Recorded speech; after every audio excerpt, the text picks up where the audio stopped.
Hello all, welcome to Measurement and Instrumentation course. Before we begin this course, let us ask you simple question. Can we electric vehicle safely run without knowing its battery voltage or temperature? Can hospital monitor a patient without measuring heart rate or the oxygen level? Can factory automate the production without sensors? The answer for these questions are no. The measurement is very first step in every intelligent system. Today's electric vehicle continuously measure the battery health, smart grids, and the measures energy consumption in the real time. Industry uses the sensors to predict the machine failures. Hospitals rely on the medical instruments to monitor the patients, and the robots use the precise measurement to perform the accurate operation. Throughout this course, we will learn the principle behind this technology, and by the end, we will realize that measurement isn't just a reading a meter; it's the foundation of every modern electrical system. Now, you have already seen these instruments to measure the electrical quantity. While studying this course, your perceptions definitely change to look at these meters you have already studied. These are the measuring instruments you have seen in the first year. First year also. So many people think that okay, measuring instruments are just ammeter or the voltmeters, but it is not like that. Actually, the measuring instruments we will discuss with the help of three stories or the cases. The first, we will see the Titanic tragedy shows how the absence of advanced sensing and the measurement technologies made the navigation much more difficult. That event accelerated the development of better detection and the navigation system. Second, imagine landing on a moon during the Apollo 11 mission. Engineers continuously measure the speed, altitude, fuel, engine performance, and many other parameters without highly accurate instruments. One of the humanity greatest achievement would not have been possible. And finally, look at the today's smart factories. Earlier industries repaired the machines only after they failed, but today's sensors constantly measure the vibrations, temperature, pressures, and the current. Using these measurements, AI can predict the failures before they happen, reducing the downtime and improving the safety. So throughout this course, remember, an ideal measurement is not simply about the reading a meter or the instrument. It is about the making better decision, improving the safety and the driving innovation. So this measurement and instrumentation is very important for us to learn. Now I want to ask you one question, that is, imagine that tomorrow morning every measuring instruments in the world suddenly stop working. No multimeters, no energy meters, no medical monitors, no temperature sensors, no GPS, no speedometers, nothing. Okay, so just think what will happen.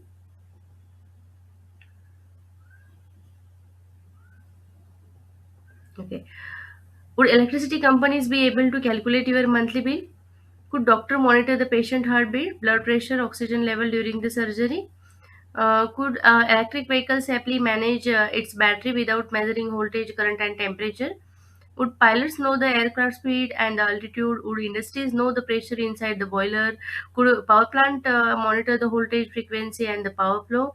The answer for all these questions is no. So measurement is a invisible backbone of the modern civilization, we can say, and most of us don't notice it because it works silently in the background. So every mobile phone, every hospital, every factory, every power station, every satellite, every smart city depends on the accurate measurement. So one of the question I want to ask you, that do you think that this course is only about learning how to read the voltmeter and ammeter?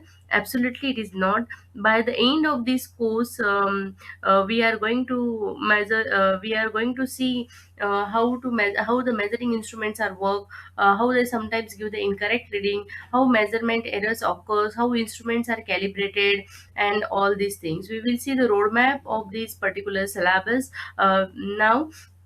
The very first unit for this is measuring instrument and the instrument transformer. We will begin with the fundamentals. We will learn what measuring instruments are, how they work, what are the essentials for the measuring instruments.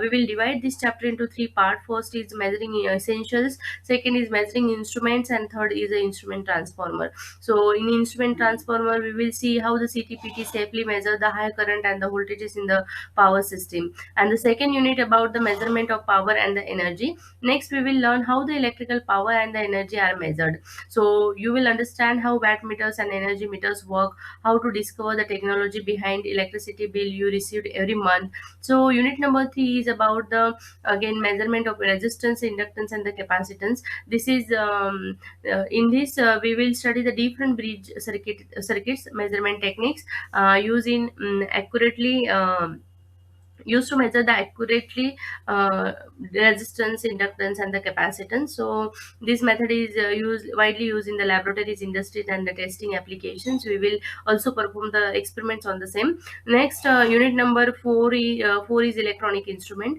Technology has evolved from the analog to digital. So in this unit we will explore the digital multimeter, digital storage oscilloscope, data acquisition system, electronic energy meter, instrument commonly used in the today's engineering, instrument used by the today's engineers, we can say. So finally last unit is about the instrumentation. We will see the exciting worlds of sensors, intelligent instruments, and we will learn how to industries measure the temperature, pressure, flow level, displacement, and how the smart sensors are enabling the automation, robotics, then electric vehicle, and the industries. Okay, so next, by the end of this course, you won't just know how to use a measuring instrument. You will understand how to work on it, how to choose the right instruments, how to analyze its accuracy, how the measurement is applied in solving the real problem, real engineering problem. Okay, before the end of these lectures I want to discuss one question or the problem, we can say. Imagine that today is your first day as an electrical engineer in the smart electrical substations, and suddenly the control room displays these three readings. So voltage is 11.2 kV, current 245 kV, and power factor 0.82, frequency 49.6 hertz, CT ratio is 300 as to 5, PT ratio is 11 kV to 1110. So at first glance everything seems normal, but energy meter starts showing abnormal reading. Protection relays doesn't trip, and the digital ammeter and the SCADA system displays a different current value. Okay, so now imagine your senior engineer look at you and ask you, can you tell me what's wrong? So can you identify the faulty instruments? Can you determine whether CT has an error or the PT giving the correct voltage? Is the instrument out of calibration or there is completely different problem? At this moment, you are not expecting the your answer. You probably don't know the answer, and that's absolutely okay, because today is only beginning of your journey. So by the end of this course you will understand every number on the screen. You will know how measuring instruments work, how analyze the instrument errors, CTPT, watt meter, energy meter, digital meters, and the intelligence sensor. And most importantly is that you will able to solve the real industrial measurement problems like a professional electrical engineer. So don't worry about this challenge. We will come back to this problem at the end of semester, and lastly, the after end of this course you will able to understand the working principle of measuring instruments, construction, calibration of instrument and transducer. These are the few outcomes are enlisted here. You are going to learn many more: measure and calculate the power, energy, and